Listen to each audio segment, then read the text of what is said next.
KL Rahul কি সত্যিই যেতে চলেছেন আরসিবিতে? তো চলুন জেনে আসি।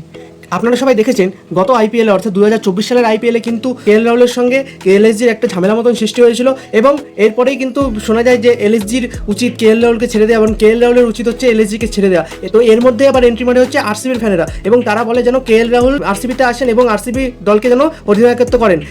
এটা সত্যি যে আরসিবির একজন ভারতীয় ক্যাপ্টেন দরকার, খুবই প্রয়োজন ভারতীয় ক্যাপ্টেনের। তো কিন্তু 2 দিন আগে একটা মিটিং হয়েছে কলকাতাতে এলএসজির ওনার সন্দীপ গোয়েঙ্কার সঙ্গে কেএল রাহুল কলকাতাতে এসেছেন এবং তাদের সঙ্গে দীর্ঘ 1 ঘন্টারও বেশি সময় ধরে কিন্তু একটা মিটিং হয়েছে এবং এই মিটিং থেকে জানা যাচ্ছে যে কেএল রাহুল কিন্তু এলএসজিতেই ক্যাপ্টেন হিসেবে থাকতে চলেছেন 2025 সালের আইপিএলের জন্য। আরসিবিতে যাবেন না, কিন্তু এখনও ঠিক হয়নি যে আরসিবিতে আদৌ যাবেন কিনা এবং এলএসজিতে থাকবেন কিনা। এটি সম্পূর্ণ নির্ভর করবে এলএসজির উপর এবং কেএল রাহুলের উপর এবং আরসিবির উপর। তো দেখা যাক কি হয়। তো আপনাদের মতে কি অবশ্যই কমেন্টে জানাতে ভুলবেন না। ভিডিওটা ভালো লাগলে লাইক, শেয়ার এবং সাবস্ক্রাইব।